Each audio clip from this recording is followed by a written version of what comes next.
सुप्रभात बच्चों। आज हम हिंदी माधुरी में पाठ 10 दो तोते का अभ्यास करेंगे। ठीक है, दिनांक लिखेंगे हम। ठीक है, 21 सितंबर 2020। अभ्यास प्रश्न नंबर 1, हाँ या नहीं में उत्तर लिखिए। जैसे कल हमने ये पाठ पढ़ा दो तोते। ठीक है, इसमें हमने क्या सीखा कि हम जैसी संगति में रहते हैं वैसा ही हमें फल मिलता है। ठीक है, आप सबको समझ में आ गया होगा। अब हम इसका अभ्यास करेंगे। हाँ या नहीं में उत्तर लिखना है बेटा हमें। ठीक है, क्या राजा भटकता हुआ गुफा के पास पहुंचा? हाँ, राजा जंगल में भटक गया था और भटकते हुए गुफा के पास पहुंच गया। क्या पहला तोता राजा को देखकर मीठी आवाज में बोला? नहीं। क्या लिखेंगे यहाँ? नहीं। क्या राजा ने साधु को नमस्कार किया? हाँ, राजा ने साधु को नमस्कार किया।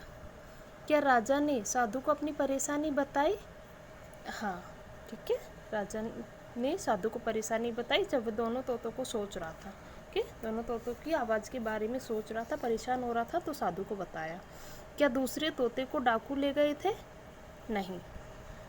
दूसरा तोता साधु के पास रहता था और पहले वाले को डाकू लेके गए थे। ठीक है, प्रश्न नंबर 2, नीचे लिखे प्रश्नों के उत्तर एक वाक्य में लिखिए।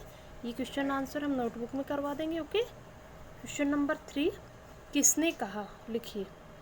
लूटो, मारो, काटो, पीटो, ये किसने बोला था? पहला तोता। पहला तोता। नेक्स्ट, आओ बैठो, पानी पियो, खाना खाओ, किसने बोला? दूसरा तोता। मैं यह भेद नहीं समझ पाया। राजा। ठीक है, राजा बोल रहा था कि मैं ये भेद नहीं समझ पाया कि दोनों तोते की जो आवाज़ है उसमें अंतर है। ठीक है, अलग अलग बोलते हैं।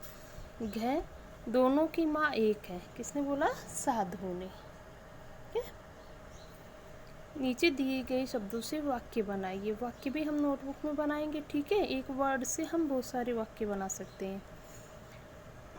प्रश्न नंबर 5, कैसे पता चलता है कि पहला तोता डाकू के पास और दूसरा तोता साधु के पास रहता था? ठीक है, उनकी आवाज़ से पता चलता है बेटा कि पहला तोता डाकू के पास और दूसरा साधु के पास रहता है, क्योंकि पहला तोता क्या बोला? लूटो, मारो, काटो, पीटो। ठीक है, जैसे डाकू करते हैं। और दूसरा तोता आओ बैठो, पानी पियो, खाना खाओ। इसलिए हमें उनकी आवाज़ से हमें पता चलता है, बोलने से। ठीक है, complete page number 27। Thank you.